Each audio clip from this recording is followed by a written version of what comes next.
Bahrain ও কাতারের মধ্যে প্রথমবারের মতো যাত্রীবাহী ফেরি চলাচল আনুষ্ঠানিকভাবে শুরু হয়েছে। বাহরাইনের খলিফা বিন সালমান বন্দর থেকে কাতারের আল রুয়াইস বন্দর পর্যন্ত এই ফেরি চলাচল করবে এবং মাত্র 50 মিনিটে যাওয়া যাবে এক দেশ থেকে আরেক দেশে। দ্য ডেইলি ট্রিবিউন এই খবর দিয়েছে। ট্রান্সপোর্ট ও টেলিকমিউনিকেশন মন্ত্রণালয় জানিয়েছে, নতুন রুটটি দুই দেশের মধ্যে বাণিজ্য, পর্যটন ও সামাজিক সম্পর্ককে আরও সুদৃঢ় করবে। এটি শুধু দুই দেশের জনগণের জন্য ভ্রমণকে সহজই করবে না, বরং গালফ অঞ্চলে সমুদ্র পথেও যোগাযোগ বাড়াবে। ফেরি চালুর আগে বাহরাইনের প্রতিনিধি দল কাতারের বন্দর, যাত্রী সুবিধা, সুরক্ষা ও অপারেশনাল প্রক্রিয়া পরিদর্শন করেছেন।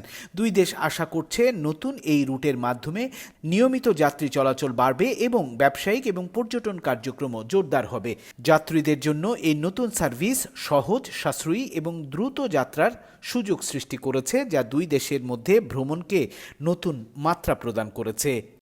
দুবাইয়ে ট্যাক্সি ভাড়া সামান্য বৃদ্ধির ঘোষণা দিয়েছে নগরীর রোড অ্যান্ড ট্রান্সপোর্ট অথরিটি। নতুন নিয়ম অনুযায়ী অ্যাপে বুক করা যাত্রার জন্য মিনিমাম চার্জ 12 দিরহাম থেকে 13 দিরহাম করা হয়েছে।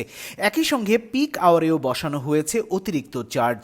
খালিজ টাইমস এই খবর দিয়েছে, সোমবার থেকে বৃহস্পতিবার সকাল 8টা থেকে 9টা 59 পর্যন্ত এবং বিকেল 4টা থেকে সন্ধ্যা 8টা পর্যন্ত পিক আওয়ারে ভাড়া বাড়ানো হয়েছে।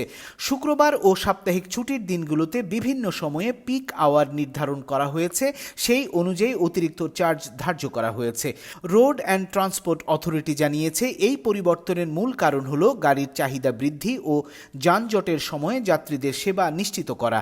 নতুন ভাড়া কাঠামোর ফলে যাত্রীদের কিছুটা বেশি খরচ করতে হবে, তবে এতে ট্যাক্সির সেবার মান ও সময়মতো পরিষেবা পাওয়া যাবে। বিশেষ করে ব্যস্ত সময়ে যাত্রীরা এখন থেকে নতুন চার্জের বিষয়টি মাথায় রেখে তাদের যাত্রার পরিকল্পনা করতে পারবেন। সৌদি আরবের মদিনায় পতিতাবৃত্তির অভিযোগে 2 নারী সহ 3 প্রবাসীকে গ্রেফতার করেছে দেশটির নিরাপত্তা বাহিনী।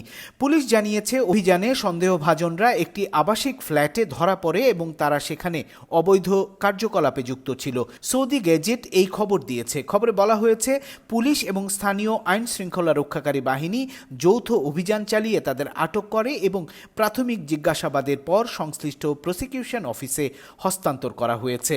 সৌদি আরবে এই ধরনের অভিযান নিয়মিত চালানো হয় যাতে শহরের নিরাপত্তা নিশ্চিত করা যায়। কর্তৃপক্ষ জানিয়েছে, মানব পাচার এবং অবৈধ যৌনকর্ম প্রতিরোধে সরকারের তৎপরতা অব্যাহত থাকবে।